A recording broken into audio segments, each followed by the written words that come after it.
tous, bienvenue sur le French Tour by Marco Vasco. Aujourd'hui, on fait découvrir une région chaleureuse, sympathique, conviviale, un condensé de France auquel on ne pense pas forcément pour organiser ses vacances en famille ou entre amis. Et autant vous le dire tout de suite, c'est une grave erreur que je m'en vais de ce pas rectifier en vous la présentant en images, comme il se doit, depuis mon appartement, confinement oblige. Si je connais le zoo de Beauval, bien sûr, mais on s'en parle tout à l'heure à la fin de la vidéo. Merci. Excusez-moi.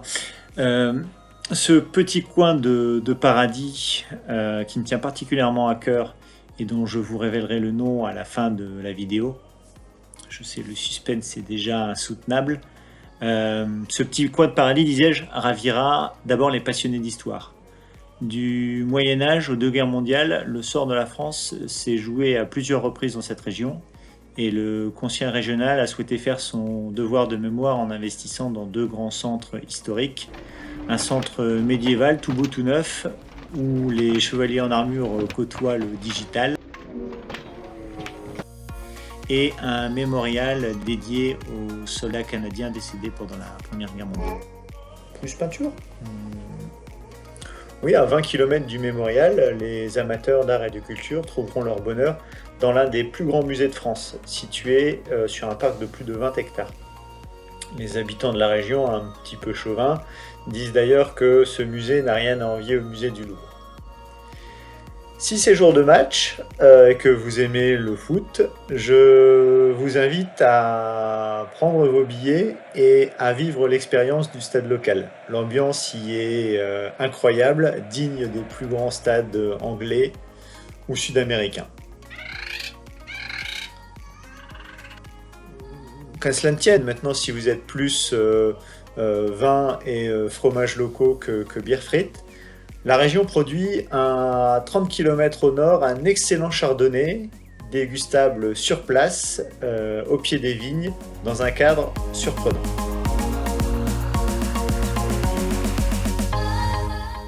Poursuivons ce périple direction le littoral, ou plutôt les littoraux. En effet, ce sont deux types de paysages et donc d'activités qui s'offriront à vous. Contemplative, en mode randonnée le long des falaises, ou sportive en mode kitesurf ou funboard le long des plages avec de grandes dunes de sable blanc en toile de fond. Dernière curiosité à ne pas manquer, une balade sur le plus grand réseau de canaux d'Europe entre terres agricoles et nature sauvage. Marais, falaises, plages, vignobles, champs de bataille. T'as pas trouvé ? Et vous ? Bon. Je vous aide. Si je vous dis Audomarois, Côte d'Opale, Godevarsveld, Zuidcote, ça fait des points au Scrabble. Azincourt, 800, Le Cap Blanc-Nez, Lille, Lens, Dunkerque. Eh oui, vous venez de faire une belle balade d'environ 3 minutes dans la région Nord-Pas-de-Calais, ou plutôt les Hauts-de-France désormais. Alors, si vous vous êtes imaginé en Bretagne, sur la côte atlantique ou en Languedoc-Roussillon, je me dis qu'il est grand temps pour vous d'aller faire un tour dans cette bien belle région aux multiples facettes. Pourquoi pas cet été ? Voilà, c'est la fin de cette vidéo, j'espère que vous l'avez appréciée. Et je vous dis à bientôt pour de nouveaux voyages sur le French Tour by Marco Vasco.